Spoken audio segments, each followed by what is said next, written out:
Good evening, everybody. This is Jeff J. Brown, China Rising Radio to Sinoland on the D-Day beaches of Normandy in France. And I'm going 9 hours earlier across the Atlantic, across the continent of North America to California. And I have a very special guest on the air tonight, Tereza Coraggio. How are you doing, Tereza? I'm doing excellent. Happy to be here, Jeff. Oh, I'm happy to have you on. I don't even know how we met. I mean, I meet some, by email or Substack. I have no idea. Oh, Matt Ehret. That's we right. We are both such fans of That's he and right. Cynthia Chung. Right.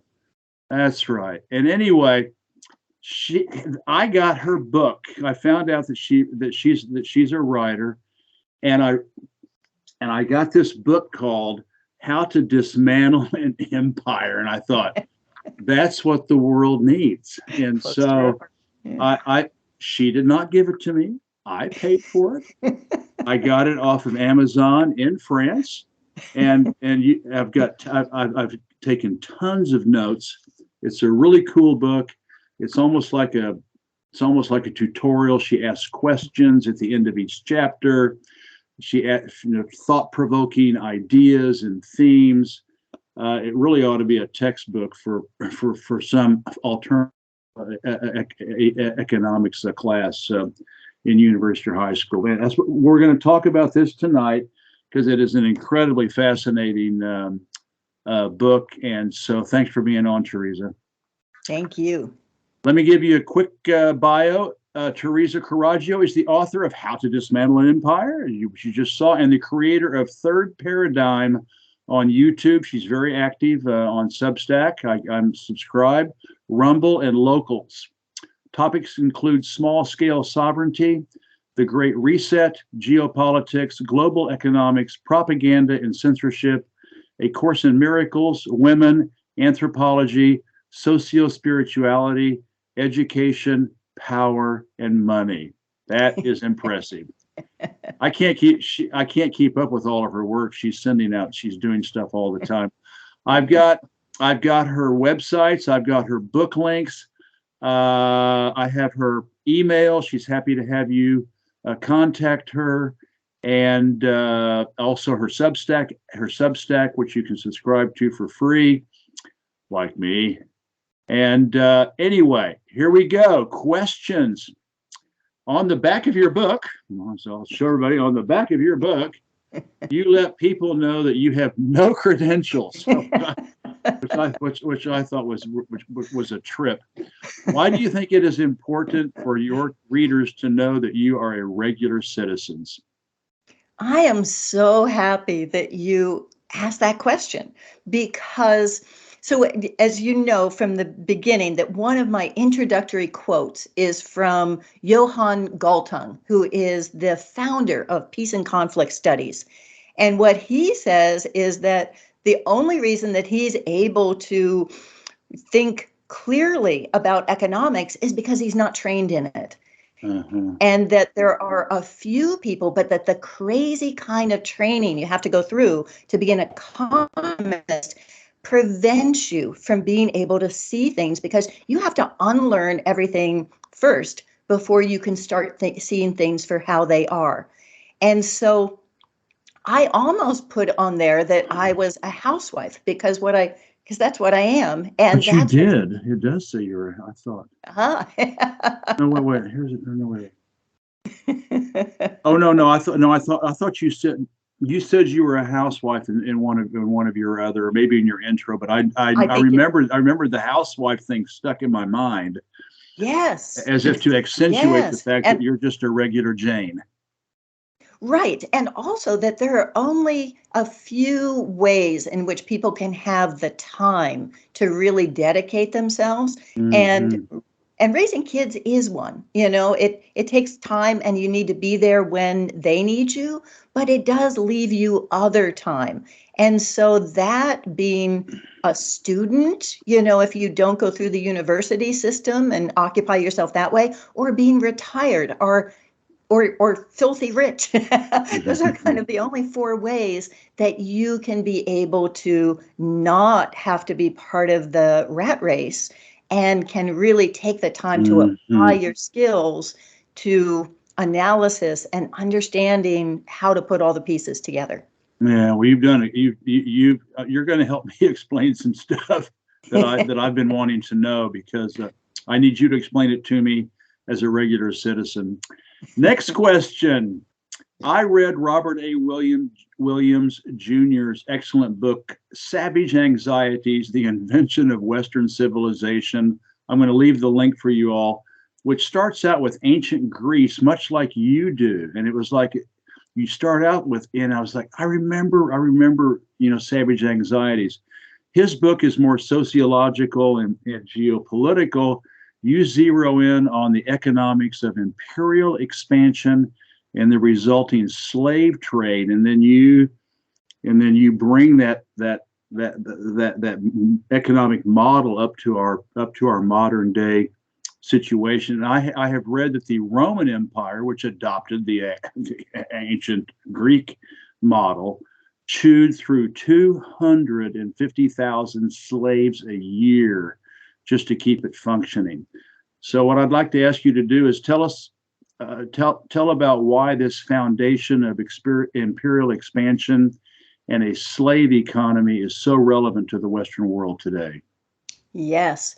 Well, as you know, what my book does is takes 28 different paradigms, those things that are how we think before we think that we're thinking, and it undoes them. And one of those that it starts with is the concept of democracy, that we think democracy was this beautiful thing that made it possible for everyone to be self-governing. But in reality, democracy was brought in because people were revolting against the archons. So when we talk about hierarchy, that is the inheritance order of the archons. When we look at anarchy, that is rule by rules without rulers. And that's what the people wanted. And they were all getting together. The colonized, the slaves. I'm not sure about the women, but they were certainly not included in the oligarchy, and the small landowners. And what Solon, who created democracy, did was he made hierarchy where you were competitive. If you were a small landowner and you didn't want to fall into slavery, he made it where they were safe, but they could add to the military. And if they added to the military by their sons and training them and equipping them and putting in money, then they could become part of the archons. Mm-hmm. So rather than self-governance, it became representation by the wealthy, by those who, and representation through participation in the military. And that's still what we have today. Yeah, it's incredible.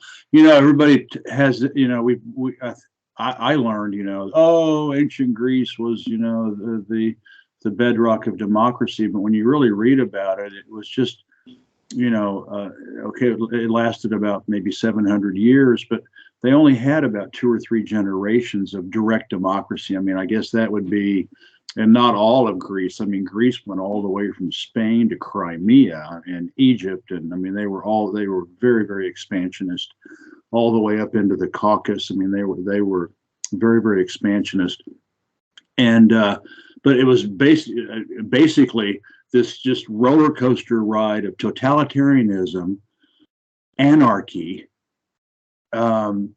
dictatorship, a little bit of democracy, falling back into anarchy and totalitarianism. It was just very, very, very little. I mean, Solon had the concept, but most of the people, most of the time, didn't have democracy, and so. And I would agree with that, except for adding anarchy in there, because one of my readers, I've been loving Substack because I learn so much from my Mm-hmm. readers who are I'm so impressed by them. And one I'm so impressed by is a guy, Jack Sirius, who's one of the most well-read people that I've known.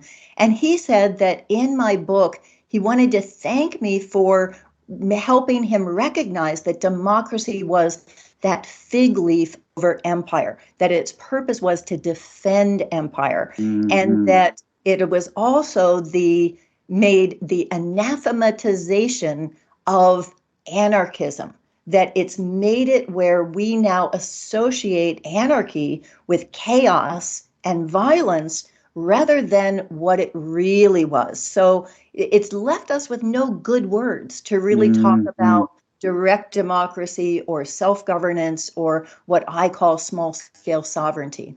So are you saying that anarchy was the equivalent of direct democracy? Is that or was Absolutely. No, that's what okay? I say. Yeah, that's what Okay, I say. okay, okay. Well, I know Mhm. they had a few generations, well, two or three or four generations of it, which would maybe be about 100 years out of the total. And the problem is that if it gets up to a certain size, inevitably it seeks into representational democracy, and that's the that's the end of the people's Well, will. That's for sure.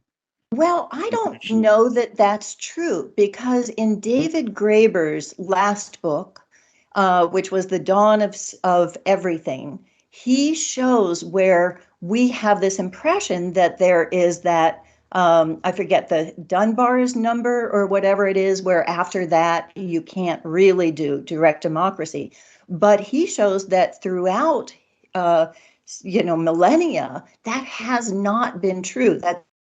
Only, that's one of the myths that we've accepted with Okay. Western civilization, and that's part of this idea of making anarchy anathema, because the word anarchy means an without and archons, which are the rulers. Uh, So the word itself meant we rule, and that has to rely on land redistribution. That's land reform, uh, and that's what the Greeks didn't do.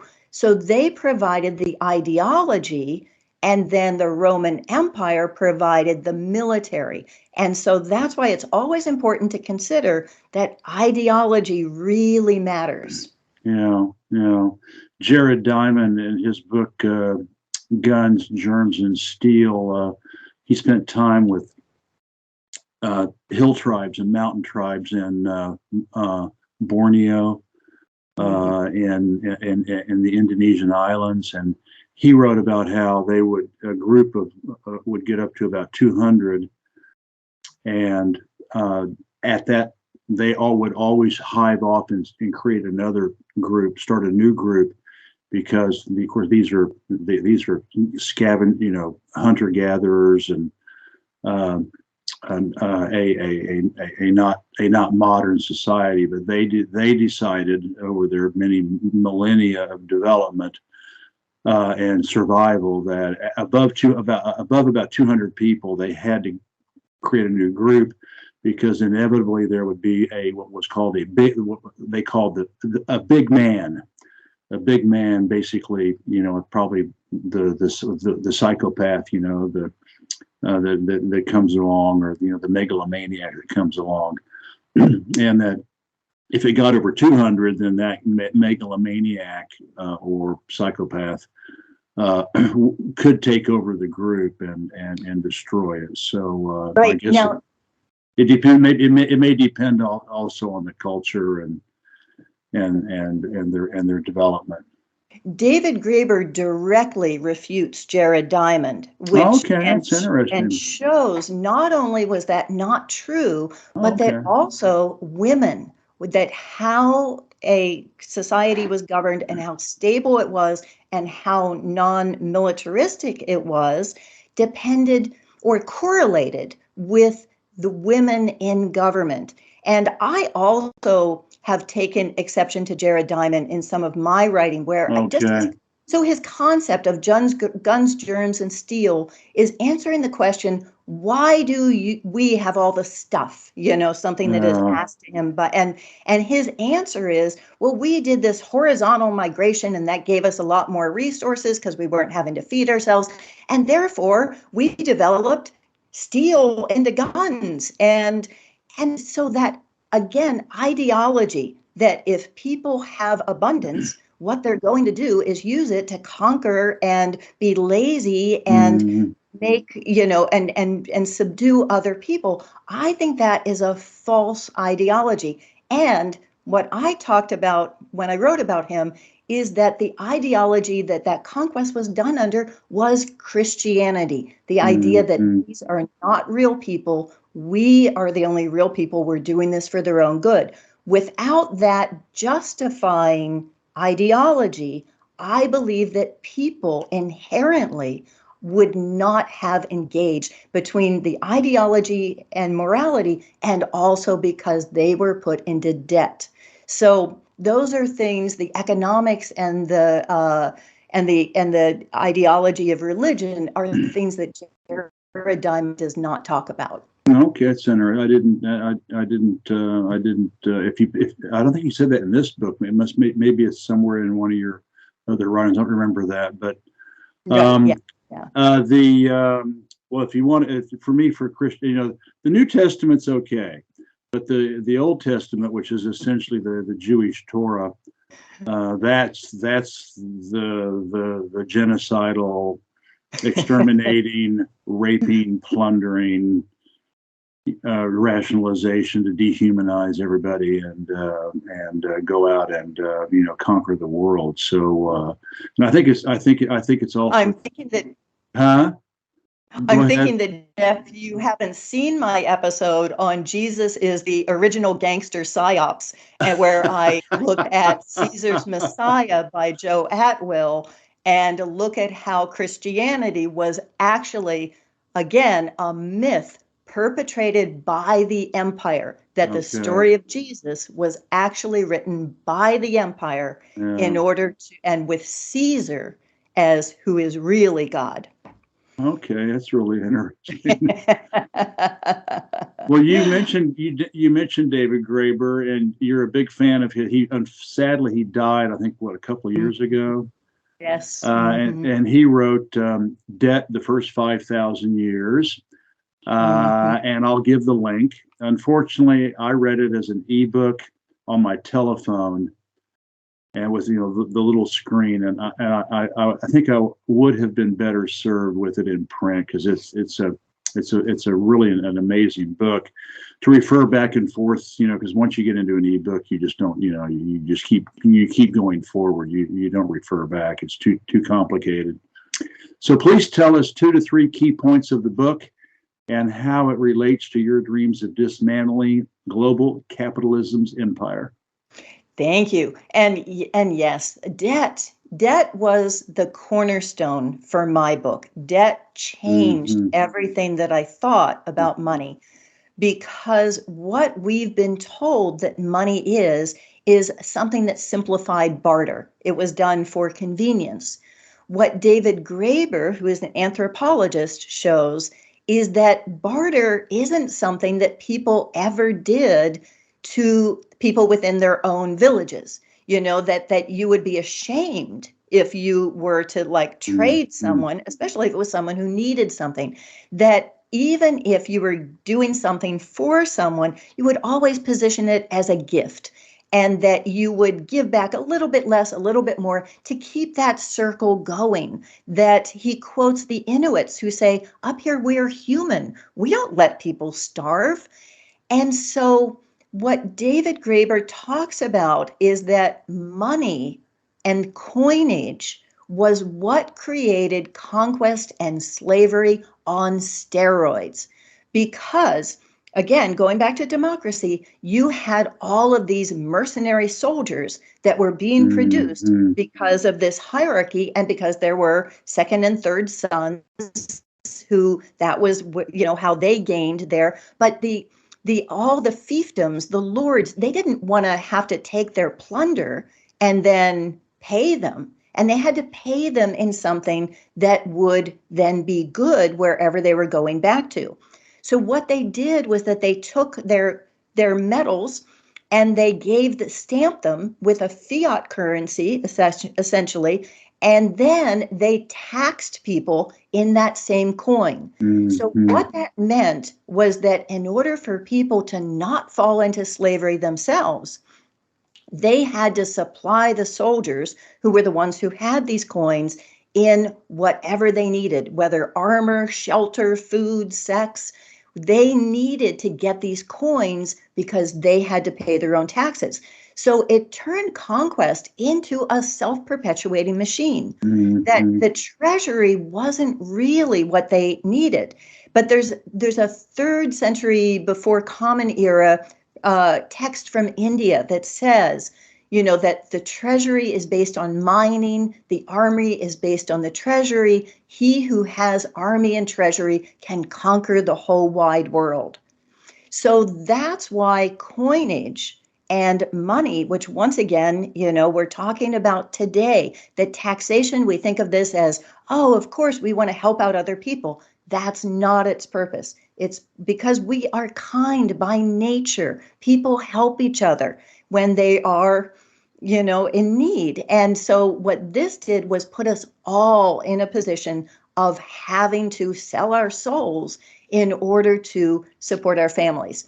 So that was, that's one of the points that my book is really based on with David Graeber. Another important one he makes is that debt became the ultimate morality, that because of debt, things like selling your kids into slavery, torture, putting someone,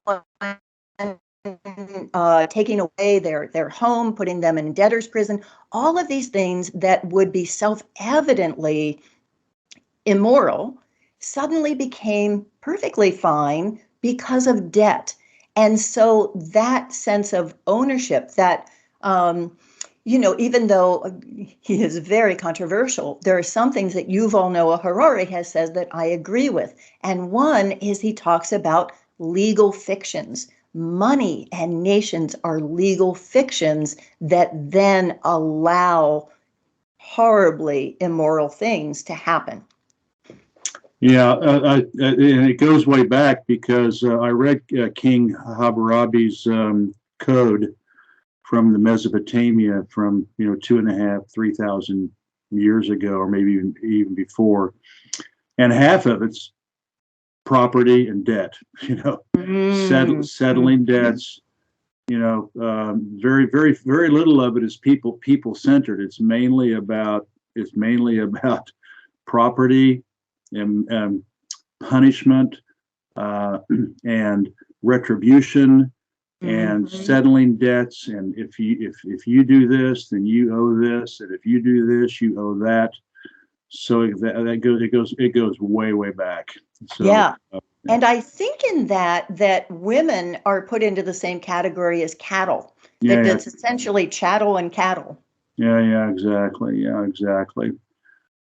Well, let's move on to another person we both like, Ellen Brown. I just noticed, I haven't had time to look at it, but I guess she was interviewed by Cynthia Chung, Matt Ehret's partner.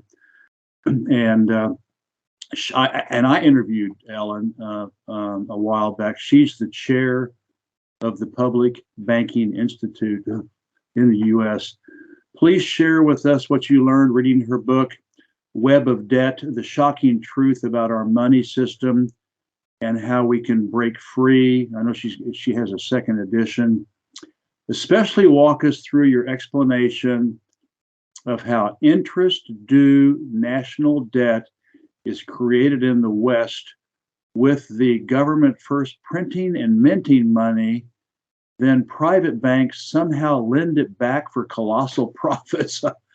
I call them the West trillionaire dictators, the several hundred families who own the global capitalist world, and therefore us. You present a long rap sheet of their rape and plunder of the world's 99%. And I'm sorry, that's my next question. Just tell us. Sorry, I should have numbered them. That's my next question. Tell us about Ellen Brown and the Yeah. national debt. Sorry about that. Right. And I love Ellen Brown, who, by the way, wished me well on this interview. And on Cynthia's interview, I posted that I was so happy to see Yeah. two of the most brilliant minds connecting. Ellen changed everything I thought I knew. And I first heard her, which would have been maybe 20 years ago, at a conference on 9/11 and the deep state. And she uniquely got up and talked about banking and how money's created. And I was, honestly, at first I was like, no, this can't possibly be true. If this were true, everyone would be up in arms about it. But it made me say, yeah, it just changed the whole direction of my life and my course of study, because of course you and I know that it is true. And I'll read a short quote in my book from Ellen, which is, anyone with money has a right to lend it, of course, and any group with money can pool it and lend it. But the ability to create money as credit ex nihilo, out of nothing, backed by the full faith and credit of the government and the people, is properly a public function, and the proceeds should properly return to the public. So when we think, and you even mentioned that the government first prints and mints money, that actually the printing part isn't even legal since the Federal Reserve, which is a cartel of bankers, took over. It has Private bankers. Yeah. private bankers that, Yeah. as Ellen says, they are no more federal than FedEx. So there is, and the federal government can't even audit them, which was something that Ron Paul and others tried to do. So they are a cartel of private bankers, and what they have usurped is the ability to create money out of nothing. So so for 96% of money today in the US, of dollars, is digital currency. It never is printed. And so that money is created through mortgages. So what bankers do when you have a house, let's say you're going to borrow 100 million. I'm sorry, not 100 million. You're going to borrow half a million, 500,000. And that they don't take that out of their pockets. They don't take it out of other people's accounts like It's a Wonderful Life. What they do is they do double ledger accounting. They create it as a debt over here and a credit over here, and then they issue it. Now, the problem among many, the first problem is that means they own our houses for free, and that we work for 30 years or 60 years with dual incomes in order to buy them from them. So our labor, if you have a roof over your head and it has a mortgage or rent, your labor is working for the bankers, no matter who else you believe you're working for. And so the other problem is that they are only creating the principal and not the interest. And so with a 5.3% interest rate over 30 years, that doubles what you borrow. The value. You borrow $500,000, but you pay back $1 million. Exactly, yes. But that other 500,000 doesn't exist because they've pushed half that, only the principal out into the economy, where then you work to get it back, but the other part doesn't exist. So they have to keep raising the amount of money that is in circulation. And they do that by manipulating the prime rate.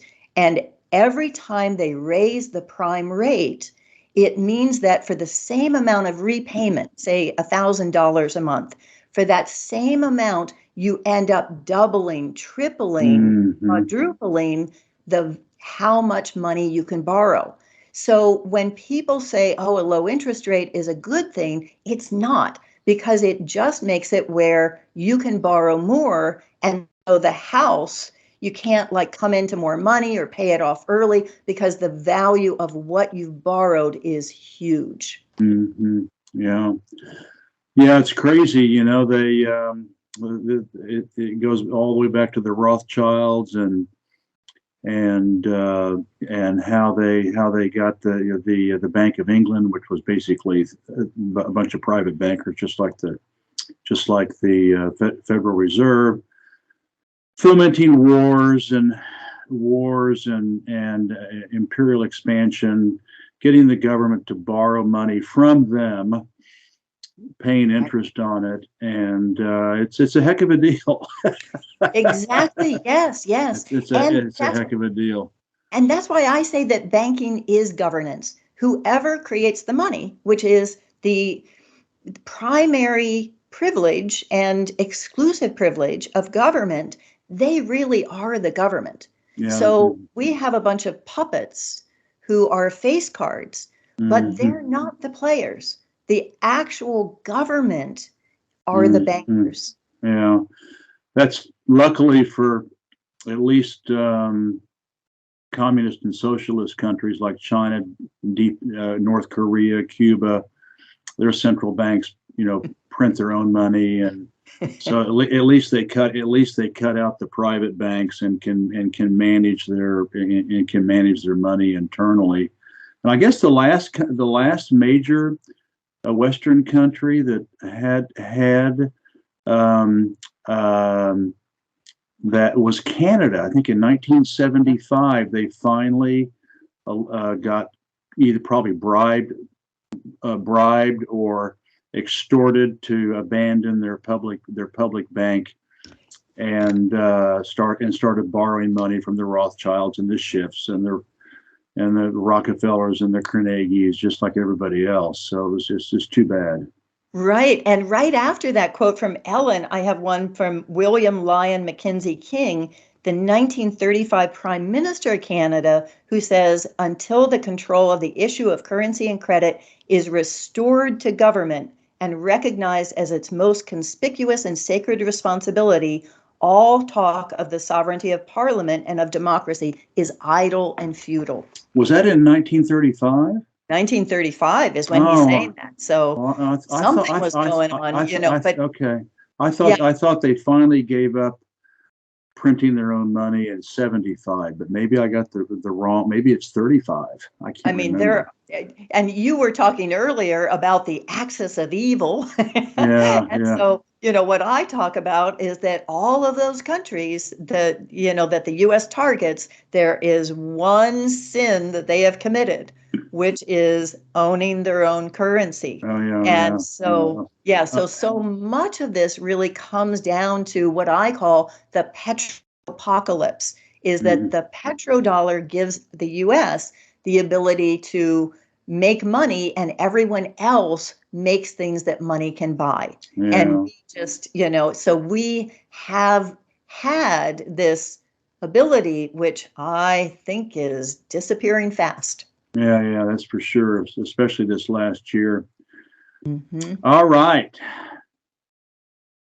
I call them the West's trillionaire dictators, the several hundred families who own the global capitalist world.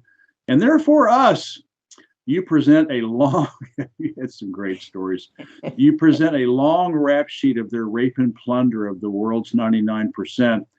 Tell us about two shining examples, because I have friends from Detroit. Detroit, Michigan, USA, and what I call, that's the first one.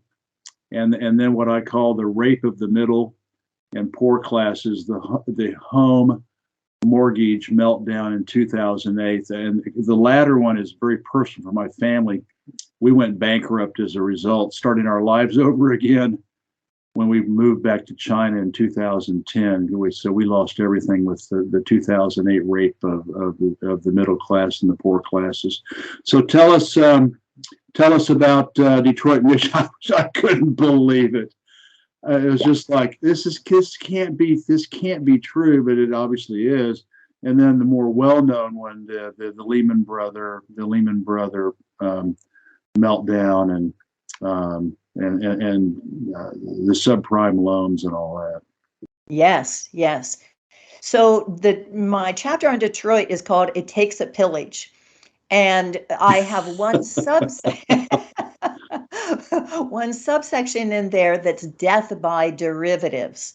So this seems like the sort of unsexy, thing that why should we really care about this?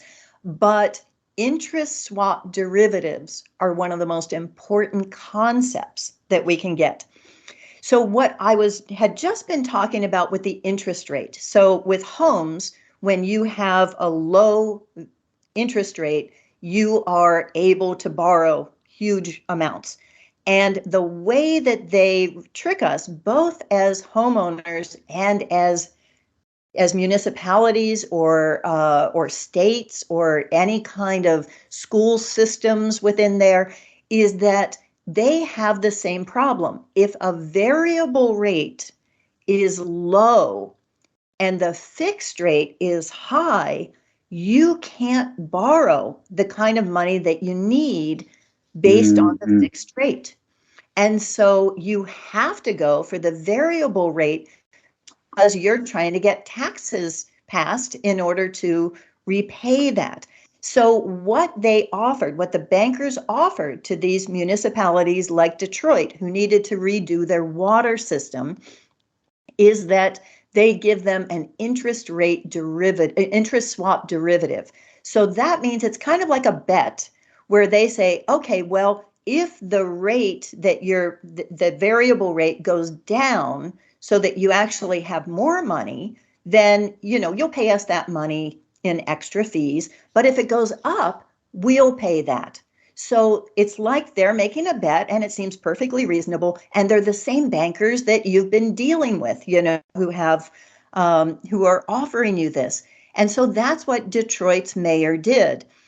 And then I don't know if you remember the whole LIBOR scandal when the bankers were found to be manipulating the LIBOR rate so that it was higher. And that seemed really odd to me, because why would they be popping Dom Perignon because the interest rate is actually higher? That means that, it just didn't make sense to me. And so, or no, lower, I'm sorry, they manipulated it to show that it was lower. And that seemed like, well, you're getting less money, so that doesn't make sense.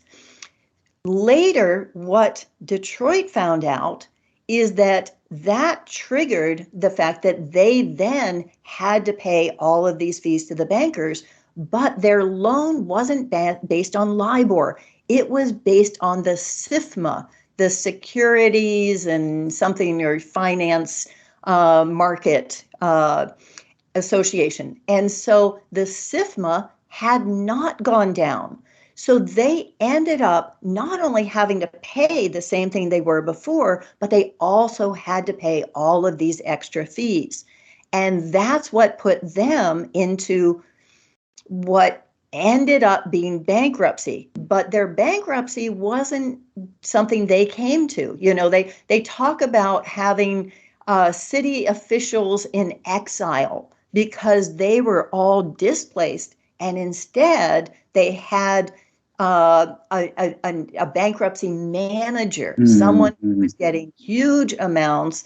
And what he did was first pay off all the bankers, give things like their casino earnings, pledge those and just gut it, take the art, the museums, and sell them off for pennies on the dollar. And then he declared bankruptcy because what that meant is they no longer had to pay pensions. They didn't have to pay government pensions. And so that gave them the best of both worlds. And the reason that this is so critical is because every state, every municipality, every school system has the same thing, because you had to do that. And that's how the bankers have ended up not just getting the money, which doesn't matter as much to them because they're creating the money after all. It's the assets. The asset grab is what's going on. And I call it attack of the petrodactyls because I represent all this petrodollar wealth as these little pterodactyls that are swooping down on anything that still has a drop of blood in it and lifting that off. Yeah, yeah, just like the IMF, the International Monetary Fund, the World Bank, they create they do crooked studies that give pie in the sky projections for projects, a lot of corruption along the way, knowing they'll never be able to be paid back. Right. Of course, the IMF and the World Bank are just another Federal Reserve. They're private bankers, robber barons, and they're just waiting for Nigeria, or they're just waiting for Serbia, or they're just waiting for Colombia, to go into default so that then they can just swoop in, like you said, and buy up all, national forests and public property and public companies and any assets that they can strip out of the country. It's the same darn model.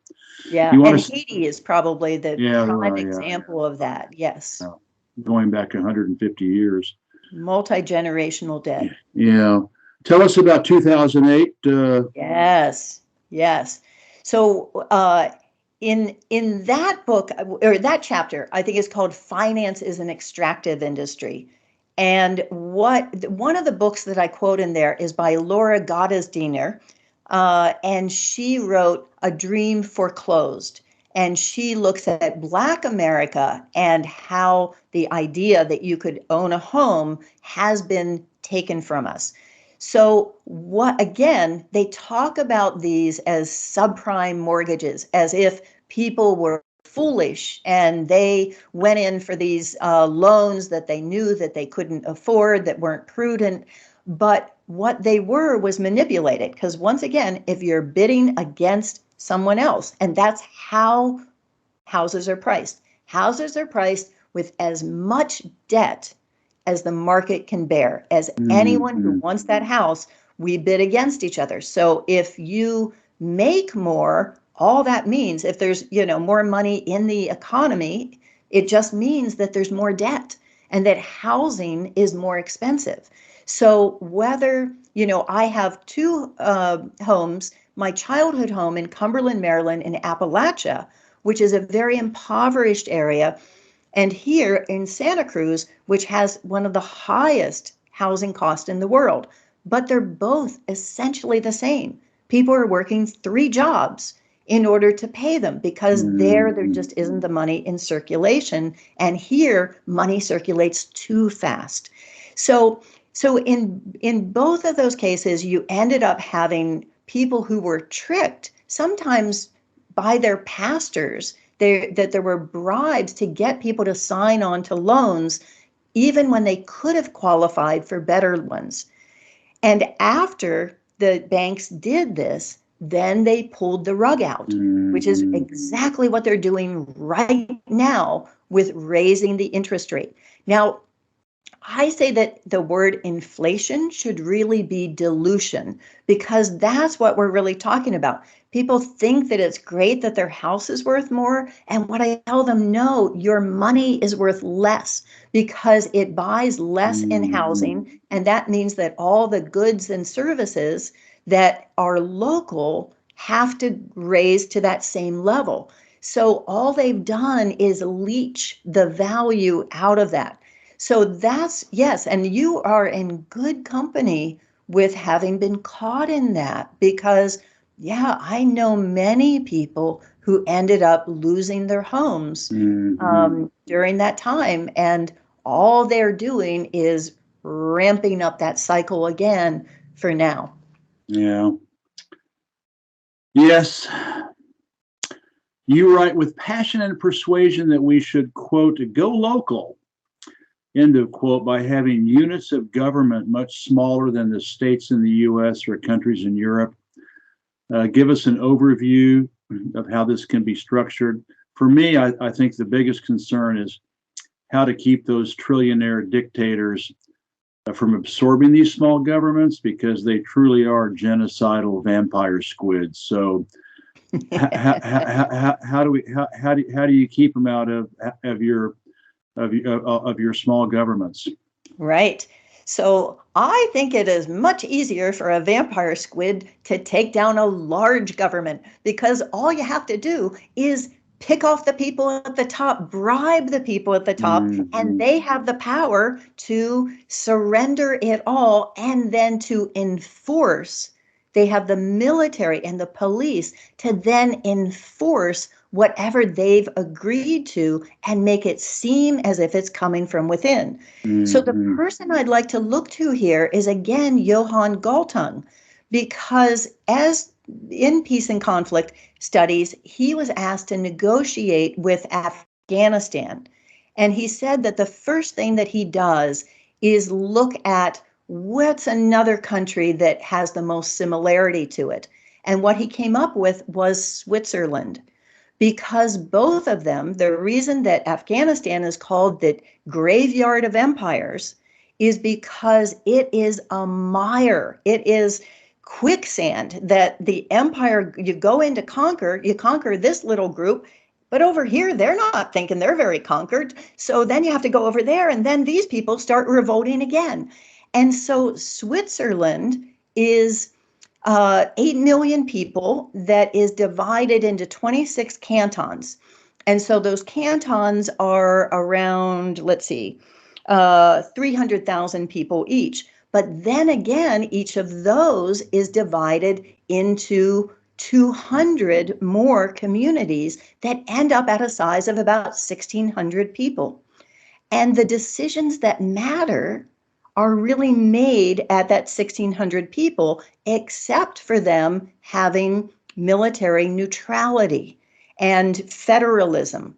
So it actually is more of a protection against being taken over by not having that enforcement mechanism, and having, that I say, if you're going to concentrate power at that level, you might as well tie it up with a red ribbon and hand it to the first totalitarian government that comes along, because somebody's going to do it, and you're not going to have anything to say about it.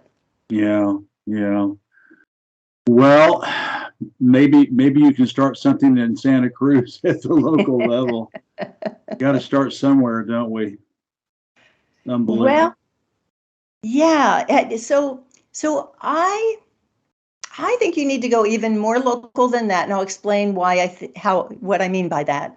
Because I have one of my episodes on something called the Greater Reset, which is that idea of we should just go ahead and do the things that we think would be right.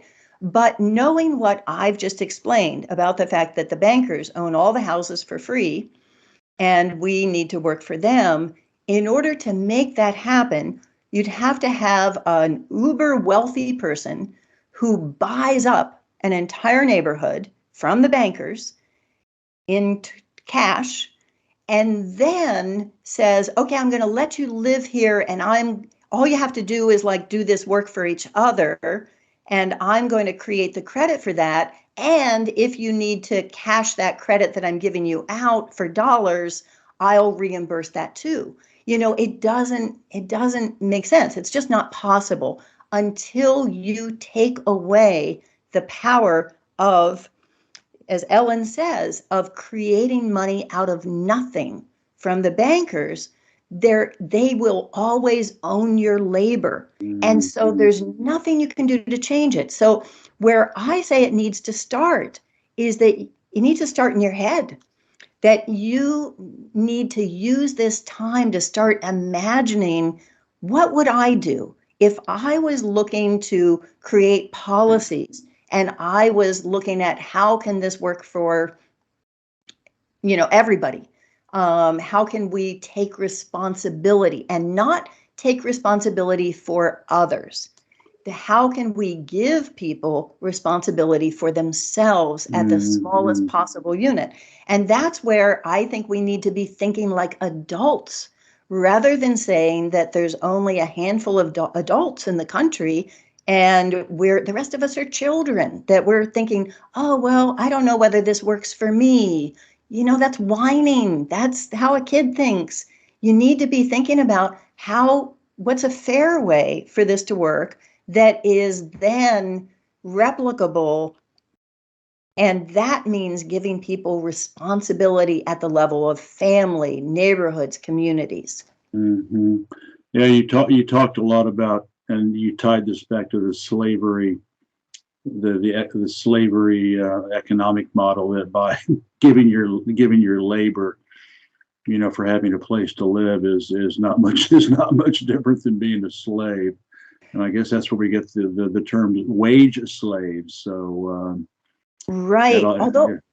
I think of that more as being servants, because slaves don't have other slaves. And right now, we in the US are able to get the products of other people's labor, which is what money is, that legal fiction of, without giving them any of our own labor in return. And that's the paradigm that I think is coming to an end quick. Yeah, yeah. Well, I lived in China. My wife and I lived in China for 16 years, and it's to play as far as like going local. I kind of want to look at the forest from the trees, and to play the devil's advocate, China has done very well for itself and its people by having a strong central government, state planning, and a big chunk of the economy being people owned under state owned enterprises.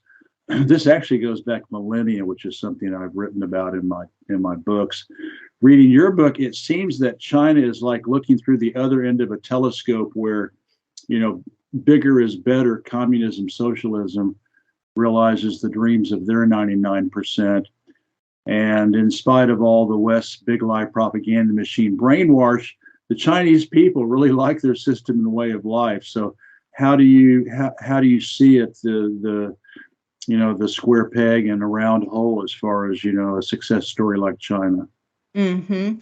And I believe that you really I have no business criticizing anyone else's form of government. That to me, my focus is really on the U.S. And I noticed that I was just listening to Matt's article on Robert Malone spreading anti-China disinformation, and I know that you were involved with that too. And I've done a couple of episodes on who is Robert Malone really, and another one on conspiracy researchers and Robert Malone.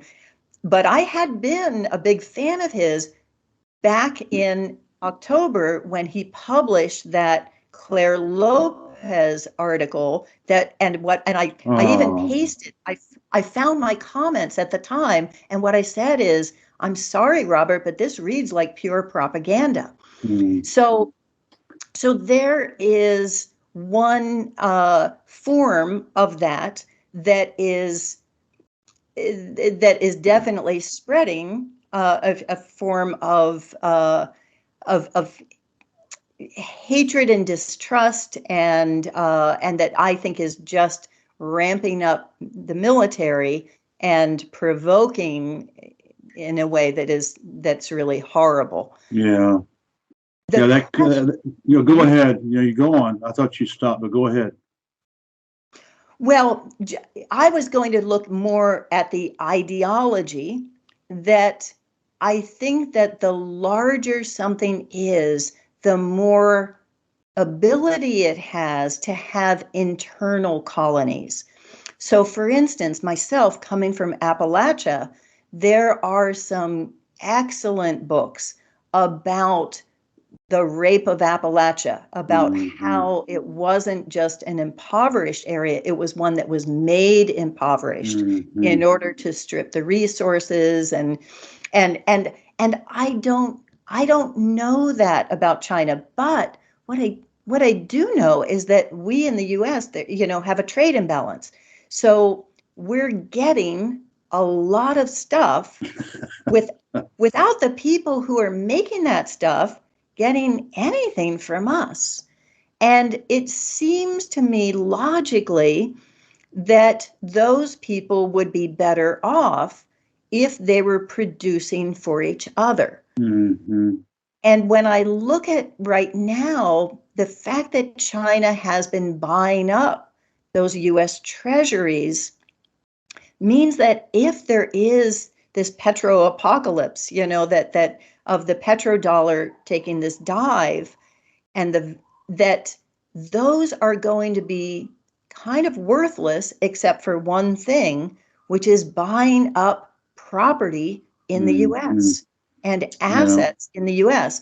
And that is something that does make me think that my plan, in which what we as small communities have is ownership of all of the land within our borders and the infrastructure and the buildings, and that we have the use of eminent domain to be able to buy those back so that no one can come in from the outside. That what I say is that our systems need to favor that people can work where they live and people can live where they work.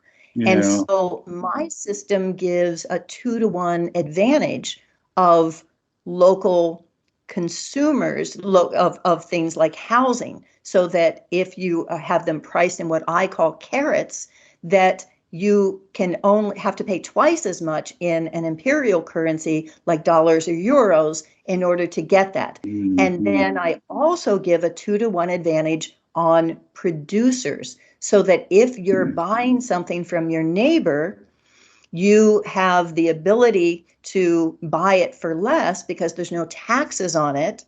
And that if you're buying something from China, that it has perhaps a 50% tax, so that you do have protectionist systems. But protectionism has been made a dirty word, but you have protectionist systems that allow you to favor buying things locally. Yeah, absolutely.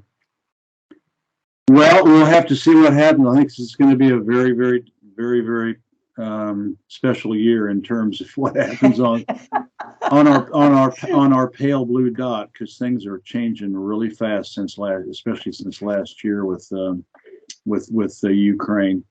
Well, but going back to your thing, your idea, how about founding a society, of its own? There have been many. I even sent you a link of a list of American utopian communities, and there's been many, especially going back into the 19th century, and some are still active in the USA, and they are usually called utopian. Well, could that work? Yeah, I look at the limitations of that as, what I was saying before, is that it has to start with some super wealthy person who is also magnanimous, and then you have to choose, okay, who do I save? Who do I let in to my little utopia, and who do I keep out? So I think that the really fun thing that we could be doing right now, and I imagine this as an online game, is taking our own localities, because everyone's different. Like I said, Cumberland, money circulates too slow. Santa Cruz, it circulates too fast. You can't have one solution that fits all, but you can have the same objectives. And so if each of us were to play this game where we say, okay, here are our tools with eminent domain, with taxation, with these carrots, with ownership of our own property. What are our problems, and how do we develop a system where you win if money changes hands for services?